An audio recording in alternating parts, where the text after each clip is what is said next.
Good evening, everybody, and welcome to the Buying a Home in Utrecht webinar that we are presenting tonight. I'm Philippe. I'm the business unit manager buying within EHN. I'm originally from Belgium, a proud father of a daughter of 3, who thinks that she's 10 already, so that gives some funny situations, I can tell you. And I bought a home in the Netherlands some 3 years ago. So greatness is achieved in the agency of others. Yeah, that means that we don't do everything ourselves, but we are with a total team. What are we going to look at today? That's the small introduction. It's also the market info. As I said, that is important. What are the market drivers? What is the market doing and what is expected for the near future? What do you need of amount of savings to be able to buy a property? And then we give you some tips also to win in today's market. And then finally, we will go through the total timeline together with you, just to make the summary of everything that was discussed, but that it's also clear which step to take into the total process. So what we see over here, that is the market info that is important. What do you see over there, of course, is the steep line going up. And you see as well that since 2019, prices are going up even faster than before. So that's something very important to have a look at. Of course, it's always the question, how long will this take? I have to say that also in the first quarter this year, because you read a lot of things in the newspapers, until now, prices are still going up and quite fast. So compared to Q1 last year, in January and February, still the prices went up around 20%. So that's quite a lot. So we don't see at the moment that there is really a cooling off in the market. Of course, we come to some market drivers a little bit further in the presentation, and then you will see that of course, it cannot continue like that as well, that every 5 years the prices double. But what we see is we have an average price in 2021 for existing properties around 438,000 euros. As we saw that in average in 2020, it was only 334. So you see the difference in that. And then in 2021, we saw also for the new builds that prices went up. They were on average around 466,000.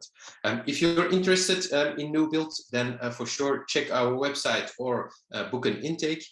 Because the process of a new build is a little bit different than that of an existing property. Of course, the property is not existing yet.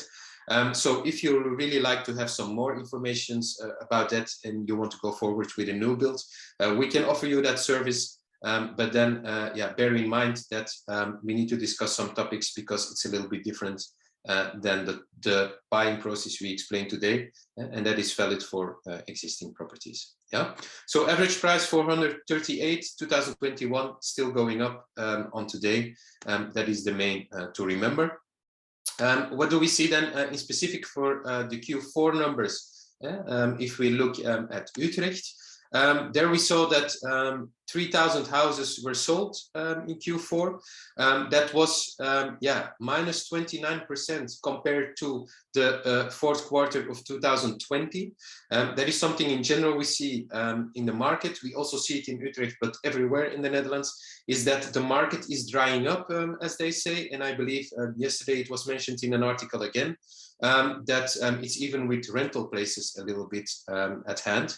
But you see indeed that people that want to sell their house, they don't know themselves where to go to. So therefore they say, okay, we don't sell it yet. We first look for a place ourselves to buy. And then when we found something, we sell our house because that is not too difficult in today's market. It's a seller's market. Yeah. So the offer is low and is not expected tomorrow to change totally into the direction that there will be a lot of houses on the market. So yeah, you need to find the right place and also sometimes have a little bit of patience and for sure follow up really close and be fast to find that right property in the market. Then you saw the houses for sale. Also there, you see the number going down. So yeah, it's normal, of course. Houses for sale are lower. Houses that are sold are lower as well compared to 1 year ago. But the numbers are quite high, -30, -46%. Average purchase price in Utrecht is around 481,000 euros, so a little bit above market average of the Netherlands. Also normal, we are speaking about Utrecht, one of the 4 main cities of the Randstad, they call it in Dutch. So that's normal that you see that prices are a little bit higher than average. You see as well that 1 year comparison, Q4 2020-2021, it was plus 20%. That is what is happening for sure in 2021, but also already in 2020, prices are going up. And as I said, the first quarter now, we don't see a big change in that. Average price per square meter, we see around 4,400 euros square meter. Of course, that's an average price, and it will depend for sure on the neighborhoods, on the type of property, and so on and so on. So it says something, but doesn't say everything as well, of course. Always need to look into the details of the specific file to come to the right conclusions. And then we see as well the sales time, and that's what I said. Therefore, it's important to know your budget before you start, because the sales time is only 20 days at the moment that they list the property and then sign a purchase contract. There's 20 days in between, so that goes really fast. It is often that you visit the property that you need to make an offer, or the next day or 2 or 3 days later, and that's the latest. So at that moment, still looking for the money to say, and still finding how to finance. That's not always that easy. So first do the financing part, that you know what is your budget based on mortgage and your own savings, of course. And then we can see how to go forward with you in the buying process. What are the main market drivers? Because I explained a little bit what are the prices on today, what they did last year. And then you will ask me, yeah, what is going to happen in the future? Of course, I don't have a crystal ball that is very clear, but I can give some market drivers that are important, and I can say what they are doing, and then we can come together to a conclusion. What is expected in the near future and maybe in the long future.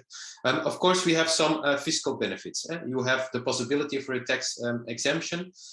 You know that you will have to pay some transfer taxes on the property, but if you are young, below 35, and you don't buy a property more than 400,000, you can be exempted from taxes. If you're going to live there yourself, it will be 2%. If you buy it as an investment, then it will be 8%. That's something different. But yeah, tax exemption for sure plays a role also in the prices going up. Also, what is important is that at the moment you sell the house yourself again, then at that moment as well, the overvalue will not be taxed, so you can put that into the market again. Interest rebate, also important. The mortgage that you will close to purchase the house, that interest can be deducted from your salary before it's taxed. So that, of course, also plays an important role. And then the third one, I just said it already, but no capital gains. So you buy something, you add value 20% per year, you sell it again, you can use that 20% to buy your next house, and then you can make a better offer or buy a bigger house. But of course, it helps for people that are in the market, of course, to put prices up a little bit. Then you also have the fourth bullet point on a fiscal level, that's a tax-free parent donation. That's something that people in the Netherlands that give some money to their children around 100K, they call it the Jupelton in Dutch, that can be done without taxation. That's something that is going to come to an end. Next year, it will only be an amount of 25,000, a little bit higher, 26,000 something. And the year after, it will be cancelled. It is, of course, good for the children because they can use the money.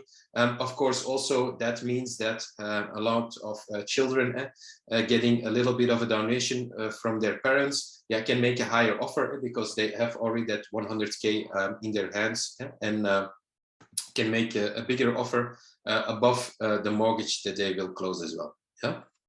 Then the next point, of course, it's very important. It's the low interest rates. Yeah, what we saw for sure last couple of years is that interest rates went down to a historical low. at a certain moment, I think they were even on average below 1.5% or something like that. That's not the case anymore on today. But still, if we see on a historical level, then we still have low interest rates. Even when they are today above 2%, they are still low. Of course, we see that starting from this year, interest rates went up. That has an influence on the prices for sure. Prices will always be determined as well by the fact that how much people or the potential buyer can pay. So it will have an influence on the market. The only question is, will it have a big influence, and at which moment exactly? Yeah. Therefore, I'm not the expert to foresee everything in an analytical way, but I read some things about it. And then I read that there is a professor, and he says, look, if the interest rates still stay below 3%, then I don't expect it to have a big impact on the purchase prices, to be honest. People can still play a little bit with the mortgage in only paying the interest rate and not the mortgage itself, and only paying it at the end, or can take a mortgage that is for a longer period than originally intended, and then they can still play with that amount that they need to pay as a monthly installment. And therefore, I don't believe that the low interest rates or the interest rates going up will immediately have an effect. This professor says that, on the other hand, if we see that interest rates will go above 3%, and of course, at a certain moment, you never know, because in the 1980s, that's a long time ago, but then interest rates were at 10%. He says, of course, if we see interest rates go above 5% or things like that, then we speak of a total different market. Yeah. So we have still historical low interest rates. The interest rates are going up. Of course, important to have a close look at that. What will be the impact if interest rates go up? We don't know exactly. Nobody can foresee exactly what will be the impact of that. Of course, we see on today that prices still go up with 20%, expected for this year to go up between 15 and 17%. Of course, if the interest rates go up fast, then we will not reach those numbers anymore. But it doesn't mean immediately as well that the prices are going down. Yeah. What is expected, that the rise of prices will slow down. That is clear, and that at a certain moment, maybe beginning of next year, that prices will only go up with 3% as a maximum, or stabilize at a certain moment. That is expected in the market. But until now, nobody is foreseeing really that there will be a crash, as a lot of experts that know the market in total in an economical way, and also know the finance market in a good way. They say that even when housing prices are expensive, it is not expected that the prices will go down. But of course, the rise will slow down. Yeah. What is important as well is high rents. And that's really something specific in the Netherlands, that the rents are very high. So if you compare, what can I do with my money installment? Can I buy a property, or can I just rent a property? Then you see as well that sometimes, for sure, with low interest rates, it's more important or more interesting to close a mortgage. Because if you would rent a property in the same neighborhood, then you would pay almost the same, or sometimes even more than buying the property. A little bit strange, but that is what the market was doing. For sure, after some months, even when the mortgage was a little bit more expensive, depending on the period you take, of course, then after some months, you were already break even, and you would only profit for building up equity with buying a property, what you don't do with renting a property, of course. So the high rents for sure push as well that the difference is not that big, that people are still looking, if possible, to buy a property and not stay in the rental market. And then also the last one that is very important, and that are a little bit the counterpowers, I have to say, with the interest rates going up, is that, the rents are high, but also the supply of new houses is very limited. I called it already, the market is drying up. That's an existing market that people don't put for sale immediately. But on the other hand as well, we need 1 million extra houses somewhere towards the next coming 7-8 years, to say. Therefore, the government says we need to build 100,000 every year. You all read the newspapers as well. It is not that easy to build 100,000 every year. Due to Corona, there were not a lot of builders. Now Corona is over. Now we have, of course, and sadly, the war in Ukraine, which makes that a lot of materials are very expensive as well. In between, we had a boat that was stuck somewhere in the canals, which made that materials went up already. So this also slows down the new builds that are built in the market and that are delivered to be used. And that, of course, also keeps that pressure on the market that a lot of people are searching for a house and that they don't find exactly what they are looking for. Yeah. So to summarize, a lot of causes for prices to increase.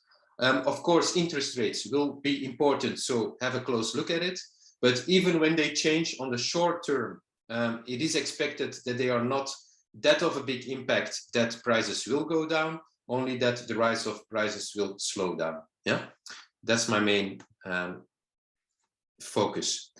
What is important to say as well about the market that is changing, it's in Utrecht, it's not in every city, but almost in 60% of the municipalities in the meantime. We saw as well that there were a lot of investors coming to the market because of the high rents as well. Of course, it's very, it's very interesting for an investor. That's why the government decided starting this year to have a national law that can then be implemented in the municipality laws, where the municipality can decide that you have a self-occupancy obligation. And that means that when you buy a property with a certain WOZ value, and it's up to 440 in Utrecht, that you need to live some years in the property yourself before you can rent it out. Yeah, that's a good thing already that they try to, with those kind of measures, ban investors a little bit in the market and make it for buyers a little bit more easy to come in between if they go to live in the property themselves. Of course, take in mind then that it is not allowed for a number of years to rent out the property. Yeah. National mortgage guarantee, that's if you're looking at the lower part of the market. So national mortgage guarantee, that's a kind of insurance that you take if you cannot pay your mortgage anymore, but it also allows you to have a better interest rate if you can apply for it. This guarantee was at a limit of 325,000 in 2021 due to market conditions. They said as well that 325 is not a good benchmark anymore, so they put the benchmark now at 355,000. If you buy a property with a value below that amount, then you're able to apply for the national mortgage guarantee. Yeah, and if you are able to do that, then always try it, because a lot of times it will have a good impact on the interest rate that you have. You will have to pay 0.6% to start with, but in the end you will always be, it will be beneficial to you to do it. Yeah, and then of course the last important topic that we discussed already in the previous slide is the interest rates. They go up, of course, so let's have a look at that. Still, generally speaking, and in a historical way, we need to say that they are low, but keep an eye on them, because if they go up fast or with some percents, of course, they will have an impact.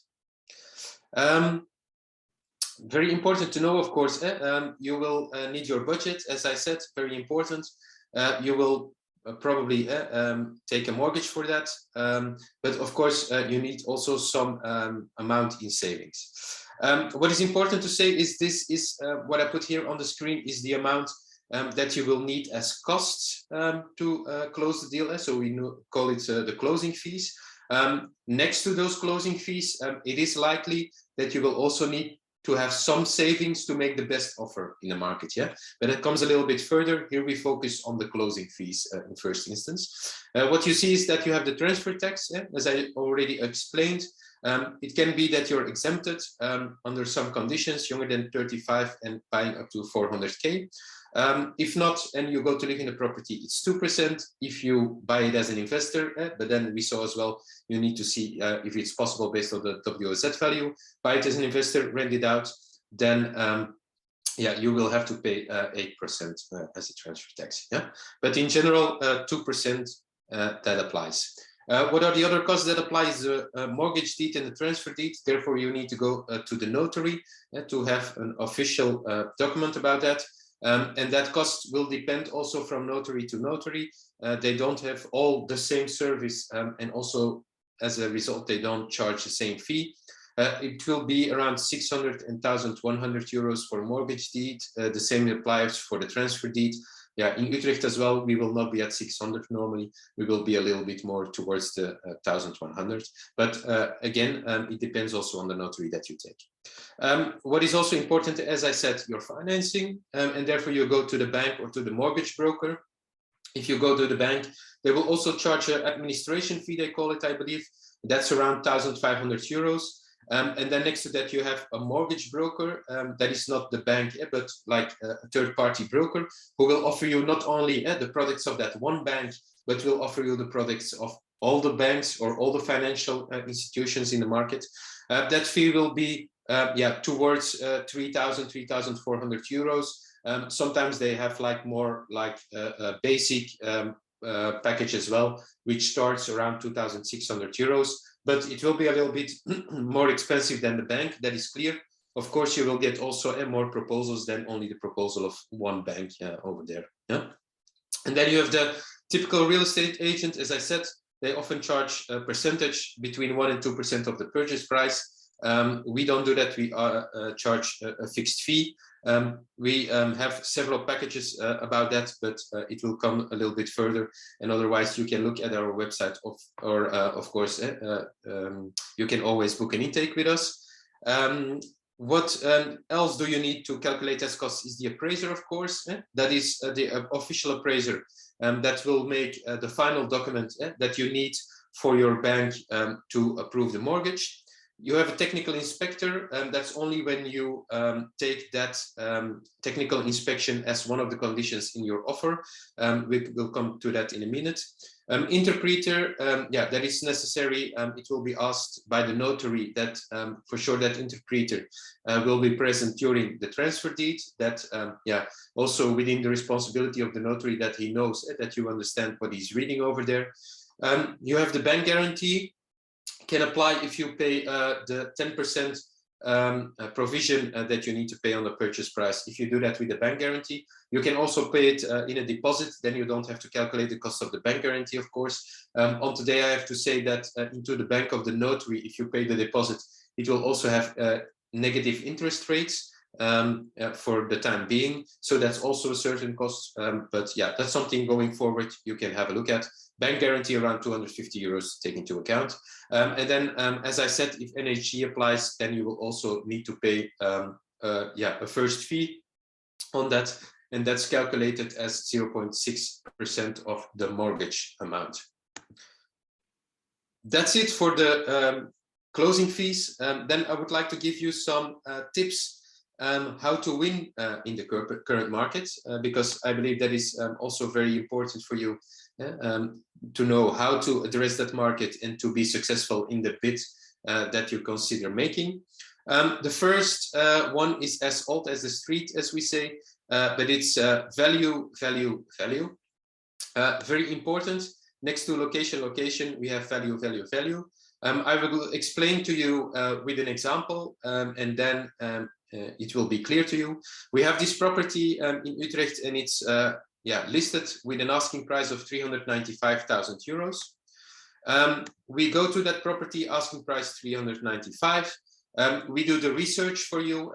We do the market valuation, and we see that it is expected to be at a market value of 415,000 euros. Then we make the offer, and finally the property is sold to you for a purchase price of 435,000 euros. That's very good, of course. What do we see in this slide is that we had a purchase price 10% over asking, or a difference of 40,000 euros. And we had a market value that was not 40,000 different, but only 20,000 difference. So we had a purchase price 4.8% over the value of the property. Yeah, very important to see what happens if the asking price is not 395,000, but 375,000.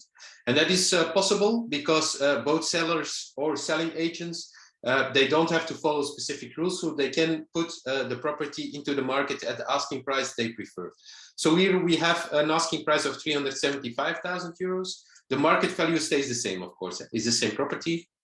And the purchase price is also the same. It's the same property, the same situation. But the asking price was different. Of course, what do you see over here? That the purchase price is not a difference of 40K on the asking price, but it's 60K. And it's a 16% difference that we see over here. As for the purchase price over the market value, that stays the same 4.8% and the same 20K, because of course, the market value of the property is always the same. Why do we like to stress this? To us, it's very important to know the market value of the property. I see a lot of newspapers and I see a lot of articles and people shouting, yeah, you need to overbid with 10% on the asking price and 5% on the asking price for this neighborhood and blah, blah, blah, blah. Of course, it will be a little bit in line in every neighborhood. But the most important is to go to look at that market value. Yeah, that market value will be the 100% that you can finance with a mortgage. That is important. And the market value, of course, will never change and will always be like that stable factor. That is the value of your property. And that will, in the end, of course, will have the biggest impact on the purchase price as well, because you like to be aligned with the both of them and pay the market value. Okay, maybe you like to pay a bonus because you really want to close the deal, but of course you also like to buy a house at a certain price that has a certain value. Yeah. So here you see as well that sometimes people say, yeah, it's a house. It was listed at 375, and in the meantime I pay 435,000 euros. So that's 60K more that I need to pay for that house. In the end, we say, yeah, that's not totally correct. Let's be honest, we did that market value. If you look at this property, you only need to pay with a purchase price of 435. You put 20K on top because you really want to secure the property, because the market value was always the same and it was 415,000 for the house. Yeah. So value, very important to make the right offer at a correct price, and also making an offer where you feel comfortable with. Because you know the true value of the house. And then, of course, if we did that exercise together with you on that market value, and we looked at all the documents, we draft the offer together with you. And that offer is also important in the sense that, of course, you need to offer a good price. That is very important. But it is not always the highest price or the highest offer that is accepted. Let's be honest, it's not going to be the lowest as well, but there can be some other conditions that play a role. What is very important is the security to the seller about your offer. What do we mean with that? Is, of course, yeah, if you say, I don't need the financial condition, I talked to my mortgage advisor already, I'm 100% sure that I can have a mortgage for the house. So financial clause for me, it's not necessary. That gives a lot of security to the seller, of course. If you don't feel comfortable with that, no problem. But you say, okay, I have some savings as well. So I pay or I buy a house at 435,000, for example. But I only need to have a mortgage of 300,000 because the rest I have from savings. Of course, that also gives some security to the seller. And so all those elements related to how you're going to finance your offer, for sure, they will play a role. Sometimes you ask as well to have a little bit of a letter from the mortgage advisor. In that sense, that sometimes also can support the offer that you make. And then, of course, offer the least amount of hassle as well to the sellers. That is also very important. And that means that, they want to sell the property, they want to move out of the property, and they want to go to their new property themselves. Yeah. So for sure, the least amount is that they don't need to take all the cupboards with them if they want just to leave them behind. That means as well that if they want to move out, they make an offer now and they want to move out in July, that it is likely that you need to agree to that moment in time, because for them it's very important. Otherwise, they need to find something in between and all those kind of things. So that's a lot of hassle. It will not help your case to get your offer accepted. And then the last thing, last but not least, but if offers are close, then also a personal touch can make a difference. So we always add a client profile as well to the offers that we make, in the sense that by adding that client profile, the seller knows who is making the offer, who is making the bid, and if it's closed, then sometimes we see that they choose for those persons that added a little bit of a personal touch and where they can relate to. Yeah. So these are my tips for making a good offer. This was the second one. So we have the value, we have a good offer. And then, of course, we have the last topic that is also important for you, that is the due diligence. We have the technical inspector, we have the appraiser, and of course, they both need to come into the picture if they are part of your offer. Yeah, the appraiser will always be a necessity when you have a mortgage. Then you always need to have an appraisal report. The technical inspector, that's something that is not an obligation, not even from the bank. That's something you choose yourself if you like to have a technical inspection, yes or no. We often recommend to do it because you never know what technical issue can be with the property. I have one question. I'm going to take a little sip, but maybe for yourself to take into account, if you book those experts, do you book them before the offer is accepted or after the offer is accepted? That's interesting. If you want to know the answer, then I will go to the next slide. The right answer is after the offer is accepted. Why do we do that? Because I just said it are experts, technical expertise, the appraisal report. That's by a registered appraiser, of course. They will both charge you a fee.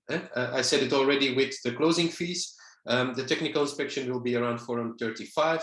The appraisal will depend a little bit on if you need to have it with renovation, without renovation, and so on and so on. But it will be at a cost between 700-800 euros that you need to calculate. Of course, you don't want to do that before making every offer, then not winning the offer, and then need to pay that expert for the work that they did.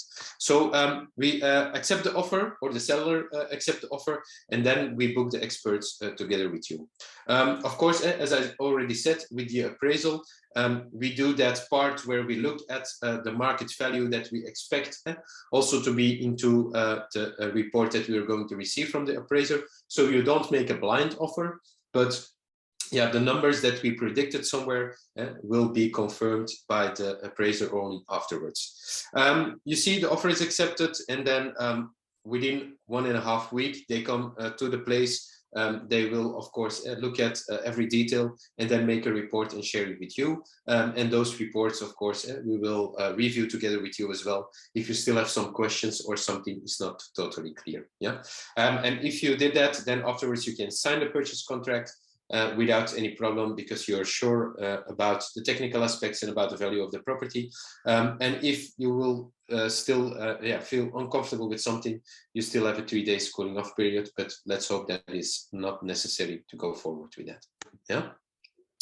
Then I like to run fast together with you through the total timeline, that you have an overview of everything that we discussed from A to Z. And then later I will respond to your questions that Rick will also ask and that you put in the chat already, or if you have some more, then you can still put them in, of course, afterwards. So what is important is that you start with the search, of course, and that's the first thing to do. Properties that are listed, you need to find them, and of course you need to try to have a viewing at those properties. Everybody knows, I believe, if not, I share it with you, that funda.nl is the place where you can find the most of the properties. Of course, if you're looking at this in a certain neighborhood, in a certain area, and you always see the same selling agent over there, it's good to follow his social media like Instagram, Facebook, and things like that as well. Sometimes they put something already on Instagram and say, we put it online in 2 days on funda.nl. So that's good to do that. But finally, like 99% of all houses will come on Funda. For sure in today's market, because if they put it abroad in the market, then there is a lot of people, or a lot of people are interested, and price only will go up. So for the seller, it's an advantage. As I said, after you did the search, you viewed the property and you liked it, you will ask for the documentation of the property. We will do the review together with you, the property document review, and we will do the price research. Together, we draft that offer with you, as I just explained, and then we submit it to the selling agent, of course. And then we always hope that your offer is the best offer and that it's approved. If the offer is approved, as I just explained, then we book in the experts. The first one is the appraiser that will make the official appraisal report. And the second one is the technical inspection, if you kept it in your offer, and it will tell you then what is the technical state of the building, what is the maintenance to foresee on today, to say within 1 year, within 5 years, and maybe some improvements that you can do on the property later on. After that, we can sign the purchase contract. The moment that you sign the purchase contract, the seller cannot back out anymore. He has the obligation to sell the property to you. As a buyer, you still have a 3-day cooling off period after signing the purchase contract.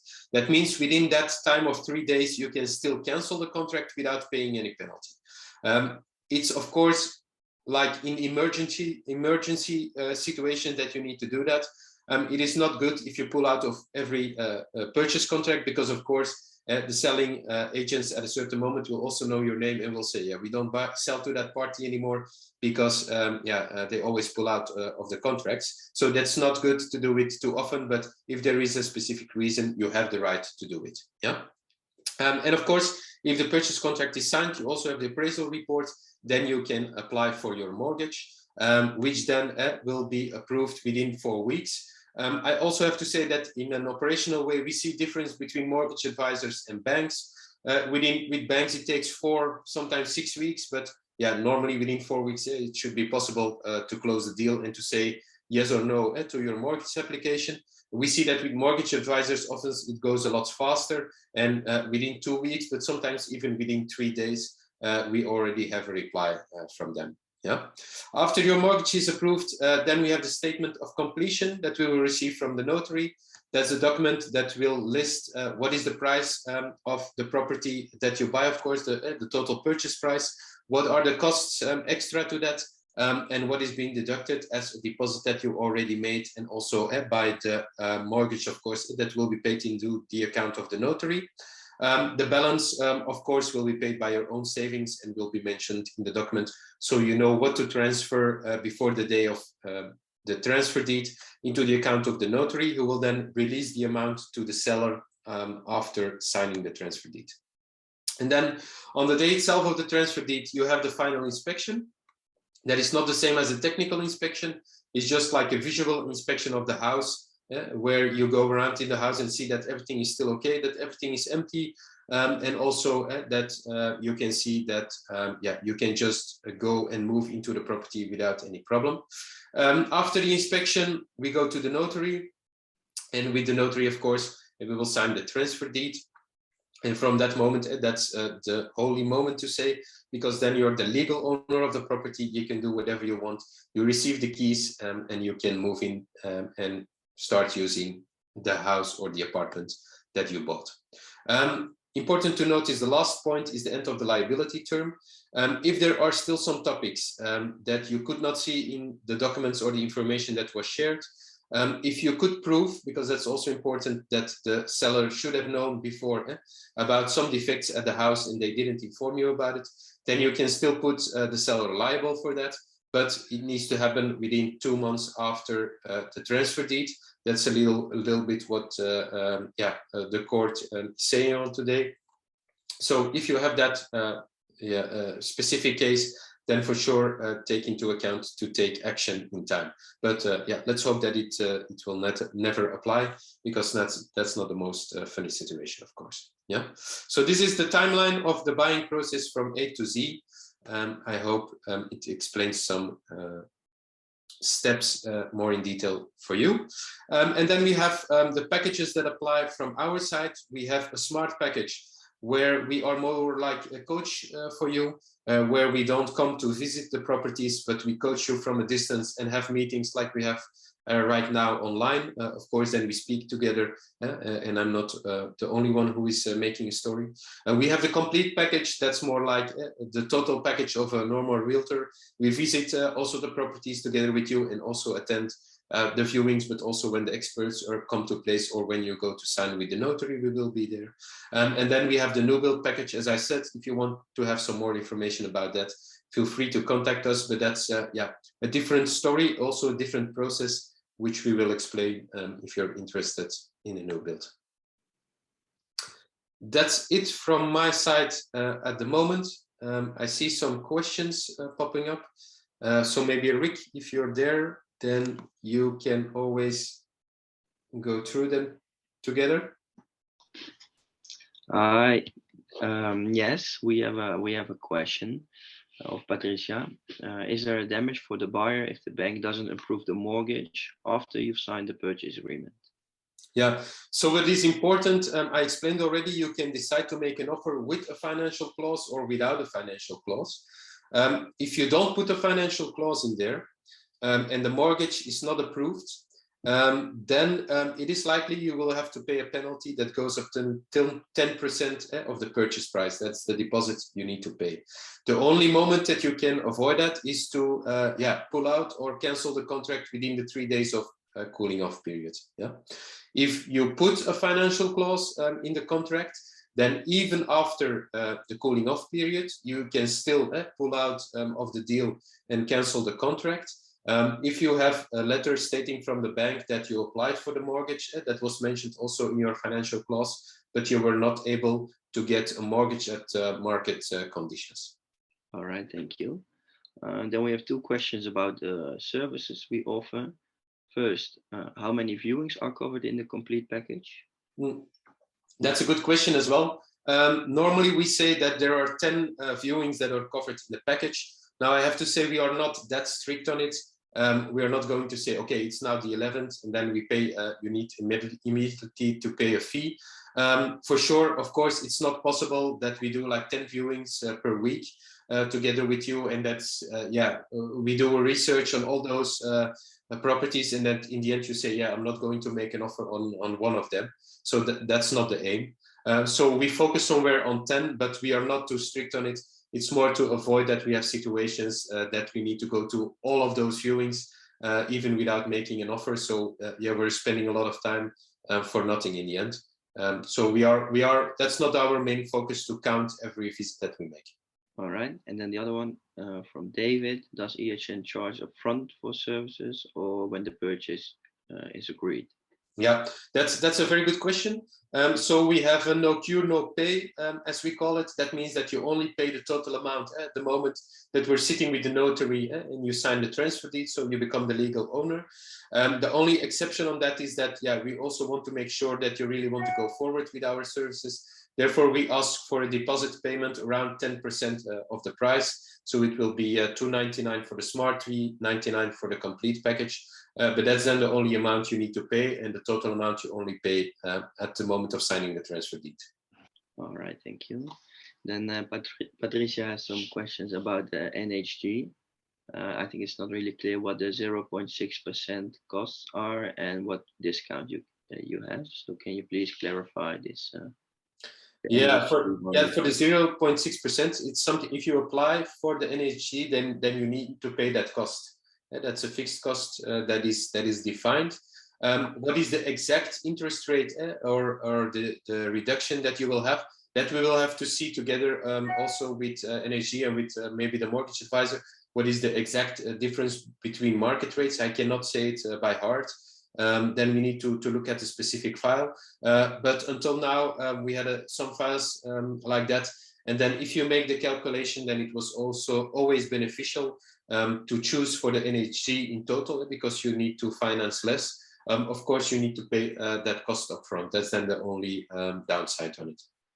Then does the parental gifts, so the Jubelton as we call it, apply if your parents are living outside the Netherlands?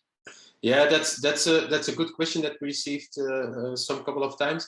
I believe it only applies in the Netherlands, as it is the gift system that you have between two people living in a certain country. So I don't think that you will be able as an expat to apply for that service. I give it, of course, because it has an influence on purchase prices. but I don't believe that as an expat you can apply for that service yourself.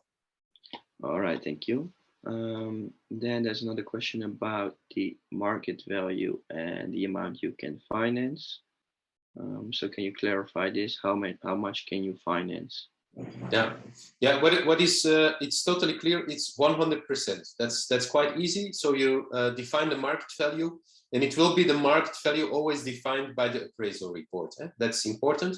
It's not the WZ value or another value or whatever. It's the appraisal report that the official appraiser that is part of the association of appraisers will make. That amount that is put in the report will be financed for 100%. The only exception that can be, and that is important to know, is if you are going to do some renovations on the house, then you can also apply for a renovation loan on top of the value. So that means you will have a mortgage based on the market value, and that you will also have a renovation loan that is separate. It will be like a deposit with the bank.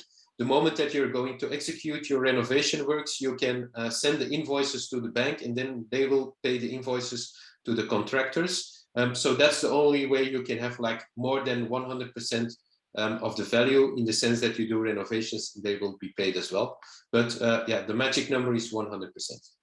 Yes, to clarify the difference between purchase price and market value, you have to pay from your own savings. So yeah, it is still in today in an upgoing market. So what happens is that the market value is defined by historical data, so all the properties that were sold before. But indeed, you also see that at the graphs. Then you see that yeah, every moment further in time, the prices go up again. And that means if you buy a property today and the appraiser comes in, he will use historical data, define a market value, but the purchase price for a house today is always a little bit higher than the one that was sold yesterday, to say. And therefore, you will need to close that gap with your own savings. Of course, it depends from city to neighborhood how big the difference will be, but you need to take into account that yeah, probably you will need some savings as well. There are some exceptions on the rule, but it are really exceptions where we finance really the total purchase price. Then the final question so far: how much do we need to have, or how many savings do you need to have upfront in order to start the process? Yeah, for sure you will need the closing fees. For the closing fees, you can go to our website. You have a calculator over there, and then you can calculate. But let's say a rule of thumb is that it's between 5 and 6%, including transfer tax, including transfer tax of 2%. So around 5 to 6%, that's the minimum that you will need. And then, of course, you will need some own savings to close the deal. How much you need exactly above a market value, that is not that easy to say on today. But let's say, yeah, if you don't have 5 to 10K, even within small budgets, yeah, then it's very unlikely that you will be able to buy something. But of course, it depends on the budget that you're looking at and the property that you're looking at. We have some examples, I just said it, where a client buys something and they only have 5K, but they are able to buy around the price of 400 or 400 plus. And then we have some other clients that looking at a budget, they're looking at a budget between 700 and 900,000 euros. And then in the end, it seems that they needed like 50 to 100K of own savings to close the deal on that specific property. But yeah, it's something that can be very popular as well. So a lot of people are making an offer on that property. So yeah, there is no real guideline on the exact number, I have to say. But if you totally don't have any savings, then it will not be easy. That is clear. So closing fees for sure, 5-6%. And then a little bit of savings will always help to make it a little bit more easy to close the deal. Then is there a reason that you offer your service only in Utrecht, or do you provide your service also in other cities? That's a good question. No, we offer in different cities. We do this webinar specific on Utrecht because we show some numbers as well. And then you know what to expect over there. Also because Rick is living over there, and then he doesn't need to commute too far. He knows the place as well very good. And then I can give him some clients in the neighborhood.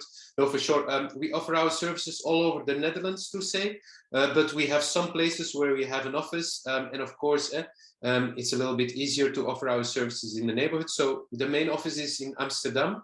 We have an office in Utrecht. We have one in Rotterdam, one in Den Haag. We have an office in Eindhoven, and we have one in Groningen as well. Out of those different offices, we try always to cover the region around it. I have to say that as in the Netherlands, we have a lot of numbers on properties. For us, the research that we do is quite easy to say, and we can find all relevant numbers that we need to assist and guide you in a proper way. Of course, as I said as well, I would like to have some local knowledge as well. And that's why we have some offices in different cities where we have people like Rick that know the specific area a little bit better than myself, probably. And that can assist as well the clients in with that local knowledge on top of the general numbers that we have and that we will share with you as well. That's it so far. I don't know if there are any questions left. Feel free to put them in the chat, but I don't see them. So I think no questions anymore. Then I'm going to end maybe with two specific questions. If you already have the request to speak with a mortgage advisor, because I stressed sometimes that that is important as well. We have some mortgage advisors that work specifically for expats. If you're interested to speak with them, you can always pop your email address in the chat, and then Rick will follow up with that and share with the mortgage advisor, so you can do that first introduction with them. Of course, you're never obliged to go forward. It's only for you to receive that information and to see if you want to go forward like that, or you choose to go to your own bank. That it's totally fine as well, of course. And then I believe that's the most important. So I will leave the screen open for some moments that you can share that information. I wish you all a very good evening. It's still a little bit windy outside, so I cannot wish you to go to a nice terrace in the sun, but I hope that will come soon as well. And then we hope to speak to you all soon, somewhere on an expat fair or in an intake with Rick, and to help you find the right place. Perfect. Have a good evening. Bye-bye.